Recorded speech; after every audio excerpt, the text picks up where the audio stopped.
P3 pada hari ini berada pada posisi yang betul-betul berjuang mempertahankan basis-basis suara yang ada di tengah pemilu kita yang sangat pragmatis, educated, dan berbiaya tinggi. Dan kalau kenyataannya pada hari ini P3 di berbagai lembaga quick count itu disebutkan sebagai juru kunci, itu menandakan bahwa inilah suara-suara idealisme yang tersisa. Bahwa banyak sekali basis-basis P3 misalnya di Kalimantan Selatan itu hilangnya luar biasa, baik di DPRD, di provinsi dan kabupaten. Nah, posisi kami sebenarnya dalam proses pengawalan tabulasi dalam 2 minggu ini, sebenarnya pada mulanya itu tidak ada, mohon maaf mungkin bahasa yang lebih enak, nggak ada urusannya dengan PSI. Karena fokus kita mengawal suara kita sendiri, menjaga ini.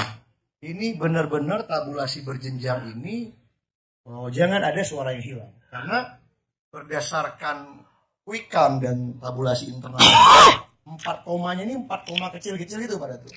Jadi kalau 5 tahun yang lalu tuh kita masih 4,6, 4,7 gitu. Jadi kalau misalnya melesetnya 0,2, 0,3 itu masih kita bisa toleransi. Tapi kalau misalnya hanya 4,15, 4,12, ada sedikit pergeseran 0,2%, kita bisa anyut. Nah, menjadi heboh karena mulai dalam 3-4 hari terakhir itu banyak laporan kepada pusat tabulasi nasional kami. Tadinya kami berpikir itu bersifat spesifik di satu TPS saja. Apa? Ini sepertinya ada modus baru yang baru kayaknya gitu. Dulu kan orang istilahnya belanja suara ketika sudah selesai pemilu hari H itu dari C1 berjalan ke kecamatan. Ada orang belanja suara ke sesama caleg. Caleg yang suaranya kecil jual suara ke caleg yang suaranya mungkin lebih besar. Atau misalnya kepada parlemen, teman-teman yang di bawah itu dinamika itu terjadi. Menjual suara kepada partai-partai yang nggak lolos ke DPR. Tapi melihat di lapangan itu sudah semakin susah pada itu. Muncul laporan ini ada permainan angka-angka partisipasi. Nah, ketika kita melakukan tabulasi, udah arahan kita jaga suara kita. Tidak usah pedulikan yang lain-lain. Pokoknya keep, jaga saja suara kita. Jaga itu tabel C-nya supaya tidak terganggu. Nah, 1-2 yang terjadi itu ada TPS yang akhirnya terpaksa bersinggungan kita sama Mas Dede ini.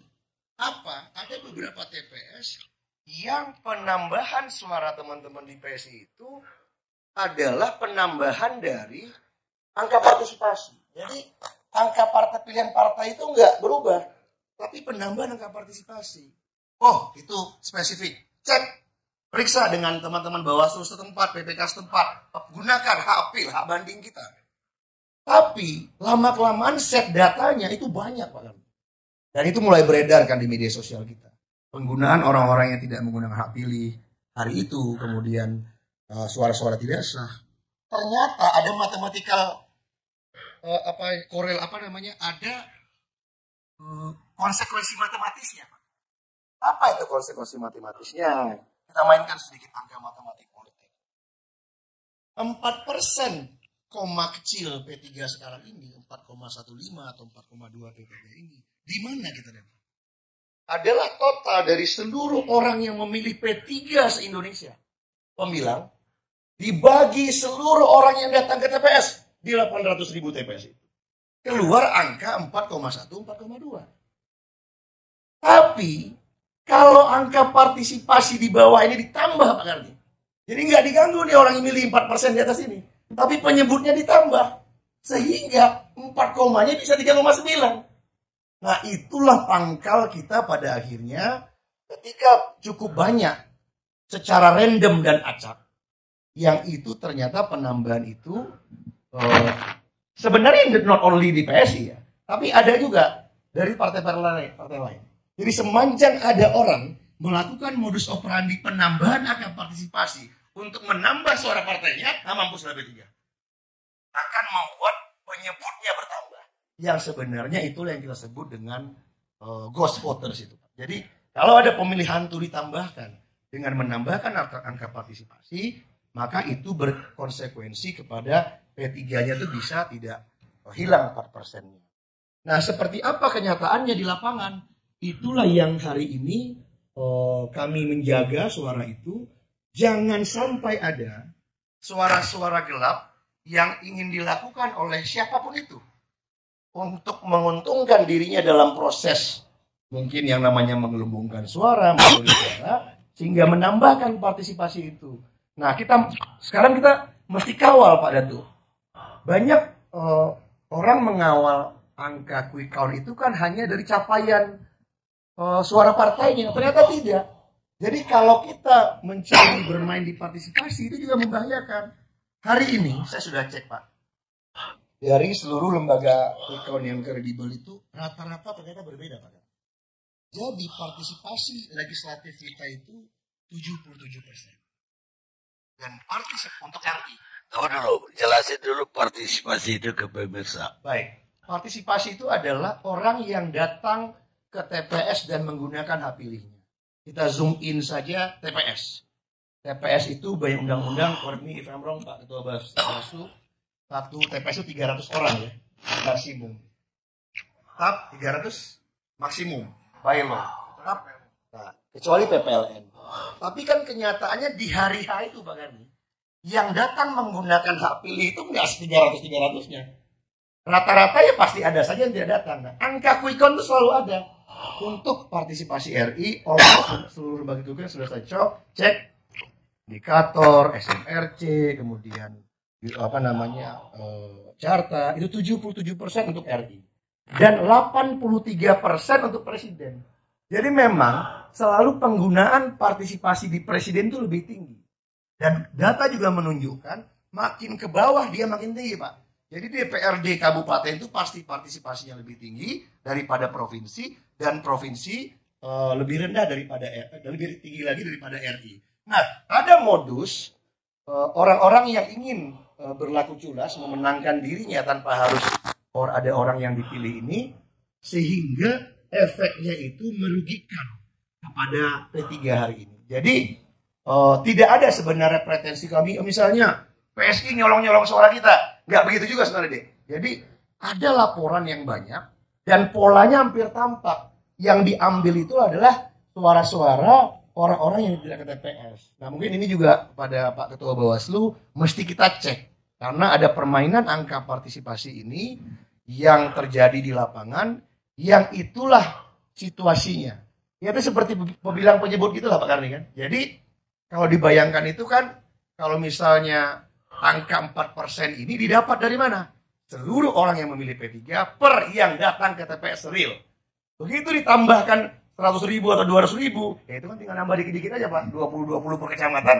Jadi bisa 800.000 juga tuh suara. Nah ini yang mungkin, mohon maaf, 400.000 juga mungkin. Sehingga itu yang situasi terjadi pada hari ini di P3. Nah sehingga apa? Kualitas demokrasi kita ini terganggu. Nah mungkin ini saya istilahkan, ini kalau pakai istilah agama ini Pak Karni, ada seperti bid'ah Pak Karni, kecurangan ini. Kalau bid'ah itu kan ada bid'ah hasanah, ada bid'ah dolalah.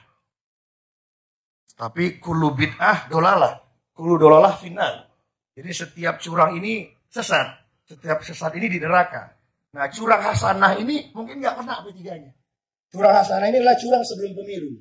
Nah itulah tuh, setrum-setrum mungkin oknum-oknum aparat. Kemudian pemobilisasian. Tapi yang bahaya ini curang dolalah ini, curang setelah pemilu. Gak ada orang yang milih, tapi ditambahin. Nah inilah situasi hari ini yang membuat P3 jadi dinamika pembicaraan dalam minggu ini. Nah mudah-mudahan di forum ini supaya se-Indonesia mengerti, ternyata proses pemilu itu belum selesai. Ketika pemilu itu sudah ditutup di hari. Nah, masih ada upaya-upaya orang, politisi-politisi yang mungkin merasa ada prinsip itu Bang, lebih baik menang curang daripada kalah terhormat itu. Asal mereka menang. Pada akhirnya kan sebenarnya kita lebih menang itu caranya kayaknya kalau politisi nggak mungkin main di TPS dan yang lain-lain itu Pak. Nah, nggak tahu, kita mungkin Bang Deddy bisa lebih berpengalaman dari kita. Siapa yang bisa bermain itu? Mungkin itu Pak. Menurut Terawangan, saya susah juga untuk mengatakan menunjuk matanya nggak bisa Pak. Tapi yang jelas yang bisa kami tampak dari tabulasi yang masuk, dia sangat bersifat acak dan random. Jadi tidak spesifik dari satu tempat. Sebagai orang yang belajar statistik kecil-kecilan, kita percaya ada hukum tuh. No randomness, no generalization. Kalau tidak ada keacakan, tidak ada penarikan kesimpulan secara umum. Karena ini terjadi secara acak, berarti patut diduga juga ada upaya sistematis. Dan menurut kami, ya kita semua tahu ya, mungkin PDI Perjuangan yang ada di sini partai paling senior, mungkin sanggup nggak PDI Perjuangan punya saksi misalnya di seluruh TPS Indonesia gitu. 800.000 TPS kan kita saja mungkin di P3 ya kesanggupan kita hanya di daerah-daerah prioritas untuk mengawal saksi lebih lengkap. Tapi kalau sudah tidak daerah prioritas kita nggak punya saksi di sana Pak.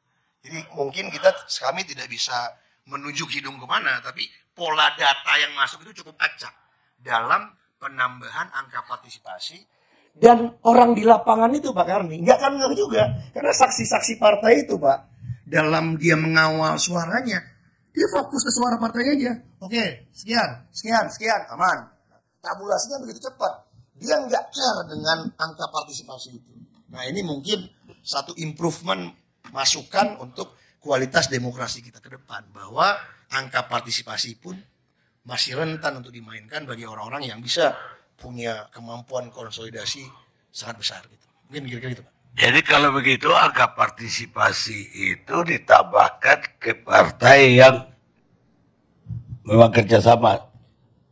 Gak bisa saya simpulkan. Saya tidak punya data untuk menuduh satu partai. Tapi ini dari data yang masuk terkorban dengan banyaknya dikorbankan begitu banyaknya penambahan suara sehingga 4 total suara itu total pemilih P3 per jumlah suara itu sama dengan 4%. Kalau jumlah yang datang ke TPS ditambah tidak sesuai dengan jumlah hari H itu hilang deh Pak.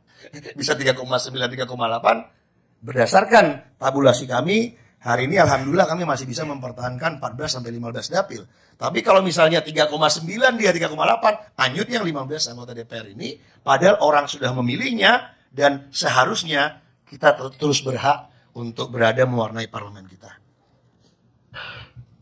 Iya, jelas KPU lah yang bertanggung jawab tuh. Kemudian ya siapa partai yang diuntungkan dari itu, kayak itu muaranya.